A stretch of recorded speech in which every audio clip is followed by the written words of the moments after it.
আছে এখানে দুর্নীতি করার, আপনাকে টেবিলের তল দিয়ে টাকাও দেওয়া হয়েছে, আপনি নেওয়ার আগে চিন্তা করছেন যে আল্লাহ আমাকে দেখছেন। আপনি আপনার বান্ধবীর সাথে পড়াশোনা করছেন ফ্রি মিক্সিং এ, আপনার বান্ধবী আপনাকে প্রপোজ করছে, চলো আমার সাথে একটু কফি খাও, চলো না একটু ঘুরে আসি, বান্দরবন ঘুরে আসি, চলো না একটু ঘুরে আসি। ঘুরলে কি সমস্যা? বন্ধু বান্ধব একসাথে ঘুরতেই পারে। আর আমি তো তোমাকে ভালোবাসি, তোমাকে বিয়ে করবো, সমস্যা কোথায়? তাই না ভাই? তখন আপনি চিন্তা করছেন যে আল্লাহ আমাকে দেখছে, আল্লাহ আমাকে দেখছেন। আপনার সামনে সুযোগ আছে সুদের টাকা খাওয়ার, আপনি চিন্তা করছেন যে আল্লাহ আমাকে দেখছে। সামনে আপনার জমি আছে, আপনি তামাক লাগাবেন না কলা চাষ করবেন, এখন তামাক লাগাতে গিয়ে চিন্তা করছেন আল্লাহ আমাকে দেখছেন। আমি কি বোঝাতে পারছি ভাই? এইভাবে প্রতিটা কাজ করা যে আল্লাহ আমাকে দেখছেন, এই চেতনার নাম হচ্ছে ইহসান। কি নাম? এটা অনেক উচ্চ পর্যায়ে। এই পর্যায়ে গেলে মানুষ আল্লাহর মারিফত পেয়ে যায়, এই পর্যায়ে গেলে মানুষ আল্লাহকে পেয়ে যাবে ইনশাআল্লাহ তাআলা। যখন একজন মানুষ প্রতিটা কাজে ফিল করবে যে আল্লাহ আমাকে দেখছেন। এই যে আপনি রোজা রাখবেন, খাবেন না, পানাহার করবেন না, বাথরুমে গিয়ে পানি খেতে পারেন না, কেউ দেখবে? কেন খান না? কি জন্য খান না? মনে করেন না যে আল্লাহ আপনাকে দেখছেন? এইটাই হলো ইহসান, যে আপনি চিন্তা করছেন আল্লাহ আমাকে প্রতিটা কাজেই দেখছে। আপনি আল্লাহ বিরোধী কোনো কাজ করতে পারি না, আল্লাহ আমাকে দেখছেন। আমি কারোর প্রতি জুলুম করতে পারি না, আল্লাহ আমাকে দেখছেন। বোনের সম্পত্তি আত্মসাৎ করতে পারি না আমি, আল্লাহ আমাকে দেখছেন। নামাজ না পড়ে আমি বাসায় ঘুমিয়ে থাকতে পারি না, আল্লাহ আমাকে দেখছেন। যাকাত না দিয়ে আমি থাকতে পারি না, আল্লাহ আমাকে দেখছেন। রমজানের রোজা না রেখে আমি থাকতে পারবো না, আল্লাহ আমাকে দেখছেন। আমি পর্দা না করে বেহায়ের মতো চলতে পারি না, আল্লাহ আমাকে দেখছেন। এই চেতনার নাম কি? ইহসান। মনে থাকবে ভাই। নবীজি বলছেন আনতা আবুদুল্লাহ কাআন্নাকা তারাহু ওয়া ইল্লাম তাকুন তারাহ। আর তুমি যদি আল্লাহকে সচক্ষে দেখতে না পারো, কারণ আল্লাহকে তো দুনিয়ার চোখ দিয়ে দেখা সম্ভব না, এটা মনের চোখ দিয়ে ফিল করা যে আল্লাহ আমার কাছে আছে। যদি তুমি আল্লাহকে দেখতে না পারো তাহলে জেনে রেখো ওয়া ইল্লাম তাকুন তারাহ ফাইন্নাহু ইয়ারাক, যে আল্লাহ পাক তোমাকে দেখছেন। এই চেতনা লালন করো। আমরা অনেক চেতনার কথা বলি না এখন, সবচেয়ে বড় এবং গুরুত্বপূর্ণ চেতনা হচ্ছে আল্লাহর চেতনা, আল্লাহর অস্তিত্বের চেতনা। আল্লাহ আমাকে দেখছেন, এই চেতনা, এটা যথেষ্ট জান্নাতে যাওয়ার জন্য। কোনো মানুষ যদি এভাবে চিন্তা করে যে আল্লাহ আমাকে দেখছেন, আমি আল্লাহকে দেখতে পারছি না, তো কি হয়েছে? আল্লাহ আমাকে দেখছেন, এই ব্যক্তি কি পাপ করতে পারবে? এই ব্যক্তি গোপনেও কি পাপ করতে পারবে? যদি পাপ করেও ফেলে তার মধ্যে অনুশোচনা আসবে না? আল্লাহ আমাকে দেখেছেন। যদি পাপ করেও ফেলে দেখবেন 2 রাকাত নামাজ পড়ে বলছে আল্লাহ আমাকে মাফ করে দাও।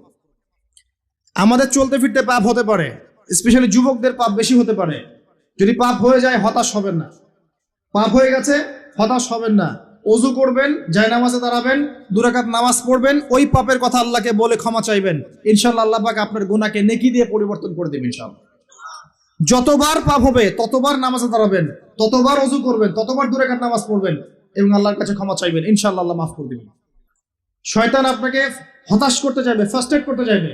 আরে তুমি অন্যায় করেছো, এত বড় বড় পাপ করেছো, তুমি পর্নোগ্রাফি দেখো, তুমি মেয়ের সাথে জেনা করেছো, তুমি মদ খাও, তুমি এই করো, তুমি কিভাবে আল্লাহর সামনে দাঁড়াবে, কোন মুখ নিয়ে দাঁড়াবে? এগুলো শয়তানের ওয়াসওয়াসা। কার ওয়াসওয়াসা? আল্লাহ পাক ক্ষমা করতে করতে ক্লান্ত হবেন না, আপনি ক্ষমা চাইতে চাইতে ক্লান্ত হয়ে যাবেন ইনশাআল্লাহ। আল্লাহ পাক এমন গফুর রহিম। এক ব্যক্তি 99টা খুন করেছে। কয়টা? 99টা খুন করে এক আলেমের কাছে গিয়ে বলেছে যে আমার কি তওবা হবে? সে বলেছে না, তওবা হবে না। সে বলেছে কি? তওবা হবে না। সে আলেম ছিল না, সে আবেদ ছিল। আবেদ মানে ইবাদত করতে বেশি বেশি, খুব বেশি জ্ঞান ছিল না। আমাদের মতো আমরা কিন্তু ইবাদত বেশি করি, জ্ঞান খুব কম। তো সে ছিল আবেদ, সে বলেছে না, তওবা হবে না। তো ও বেটারেও কোপ দিয়ে 100টা খুন করে ফেলেছে, 100 ফিল আপ। এবার সে চিন্তা করছে যে আমি কি করব। আরেকজন আলেমের কাছে গিয়ে বলছে আমি 100টা খুন করেছি, তওবা হবে? তো এই আলেম সত্যিকারের আলেম ছিলেন, তিনি বলেন হ্যাঁ তওবা হবে, তুমি ইস্তেগফার করো এবং এই এলাকা থেকে চলে যাও, অন্য এলাকায় গিয়ে থাকো, অন্য একটা এলাকায় গিয়ে থাকো, এখানে তোমার স্মৃতি জড়িত আছে, অন্য জায়গায় হিজরত করে গিয়ে থাকো। তো সে ব্যক্তি চলে গেল, যাওয়ার পথে তার মৃত্যু হয়ে গেছে। আর আল্লাহ পাকের ফেরেশতা চলে এসেছে, আযাবের ফেরেশতা এবং জান্নাতের ফেরেশতা, তারা নিজেদের মধ্যে এখন তর্ক করছে কে রূহটা নেবে, আত্মাটা কে নেবে। ওই যে রূহ কাকে বলে, সায়েন্সকে জিজ্ঞাসা করেন, সায়েন্সের প্যান্ট খারাপ হয়ে যাবে, রূহ কাকে বলে উত্তর দিতে গিয়ে। এখন আল্লাহ পাক এই বান্দাকে মাফ করতে চাচ্ছেন, তিনি কি করলেন? আল্লাহ পাক কৌশল করলেন। তিনি বললেন জমিনটা মেপে দেখো, ফেরেশতারা তোমরা জমিন মেপে দেখো, সে যেখান থেকে বের হয়েছে সেখানকার দূরত্ব বেশি না যেখানে যাচ্ছিল ওখানকার দূরত্ব বেশি? এবং আল্লাহ পাক জমিনকে আদেশ করলেন, এই জমিন তুমি লম্বা হয়ে যাও। জমিন আল্লাহর আদেশ শোনে না? এই পাহাড় আল্লাহর আদেশ শোনে না? শোনে। পাহাড়ে যা হচ্ছে, আল্লাহ রাব্বুল আলামিনের গজব চলে আসলে এই পাহাড় দেখবেন মানুষের উপর গজব ফেলবে ইনশাআল্লাহ তাআলা। সমুদ্রের কিনারে যা হচ্ছে আমরা দেখে আসলাম, যে নগ্নতা অশ্লীলতা চলছে, যখন আল্লাহ পাকের গজব আসবে দেখবেন সমুদ্র ভাসিয়ে দিবে সবাইকে, দেখে নিন ইনশাআল্লাহ।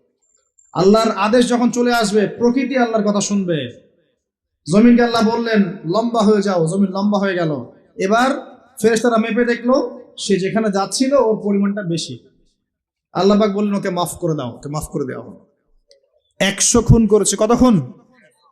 এটা বলে আপনাকে আমি খুন করতে উৎসাহিত করছি না, কথা কি বুঝতে পারছেন? আমি আপনাকে খুন করতে উৎসাহিত করছি না।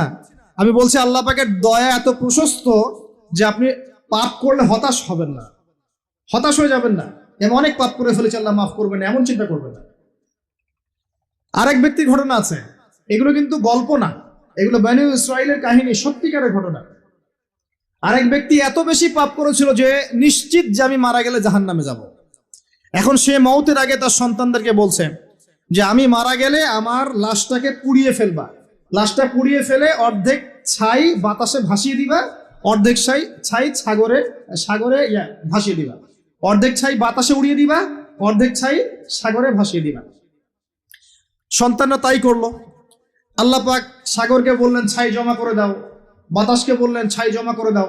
এরা ছাই জমা করে তাকে আবার পুনরুত্থিত করা হলো। এবার আল্লাহ জিজ্ঞাসা করছেন তুমি এই কাজটা কেন করেছিলে? বলো এই কাজ তুমি কেন করেছো? সেই ব্যক্তি বলছে মিন খাশিয়াতিকা ইয়া রাব্বি, হে আল্লাহ আমি তোমার ভয়ে এই কাজটা করেছি। আর তুমি আল্লাহ খুব ভালো করেই জানো যে আমি তোমার ভয়ে করেছি না অন্য কোনো কারণে করেছি। আল্লাহ পাক বললেন তুমি আমার ভয়ে যদি করে থাকো আমি তোমাকে মাফ করে দিলাম। একজন ব্যভিচারী নারী, প্রস্টিটিউট বোঝেন? পতিতা বোঝেন? পতিতা বা যৌনকর্মী যে শব্দগুলো বোঝেন? আচ্ছা, এটা তো এখন একটা প্রফেশন হয়ে গেছে, তাই না? মানুষ এটাকে একটা প্রফেশন হিসেবে নিয়েছে, নাউজুবিল্লাহ। যখন এগুলো বেশি বেশি বাড়তে থাকবে সমাজে মহামারী ছড়াবে।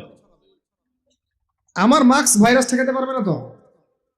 এসব ভাইরাস ঠেকাতে হলে বেশ্যাবৃত্তি বন্ধ করতে হবে, অশ্লীলতা বন্ধ করতে হবে, বেহায়াপনা বন্ধ করতে হবে, জেনা বন্ধ করতে হবে, তারপরে ভাইরাস কমবে ইনশাআল্লাহ। হাদিসে স্পষ্ট, যখন একটা কওমের মধ্যে, কম বলতে এখন পুরো বিশ্বকে বোঝানো যায়, পুরো বিশ্বই একটা কম, গ্লোবাল ভিলেজ। যখন একটা জায়গার মধ্যে জেনা বেড়ে যায়, নোংরামি বেড়ে যায়, মদ পান করার প্রবণতা বেড়ে যায়, অশ্লীলতা বেড়ে যায়, জেনা বেড়ে যায়, এই যে ধর্ষণ বেড়ে যায়, ব্যভিচার বেড়ে যায়, অবৈধ যৌন সম্পর্ক বেড়ে যায়, তখন আল্লাহর পক্ষ থেকে এমন এমন আযাব আসে, এমন এমন রোগ আসে যেগুলো কখনো মানুষ নামও শোনে নাই। সমকালীন প্রেক্ষাপটটা মিলান, দেখবেন যে সারা বিশ্বে কিভাবে জেনা বেড়েছে। জেনা, পর্নোগ্রাফি, আর ধর্ষণ, আর পরকীয়া, আর ব্যভিচার ঘরে ঘরে ঢুকে গেছে। এখন ঘরে ঘরে তো ভাইরাস ছড়াবে না তো কি ছড়াবে? কোরআন এবং সুন্নাহর আলোকে যদি আপনি পরিপূর্ণ জীবনযাপন করেন, বেশি বেশি কোরআন তেলাওয়াত করেন, আশা করা যায় আপনি কিছুটা হলেও সুস্থ থাকতে পারবেন ইনশাআল্লাহ।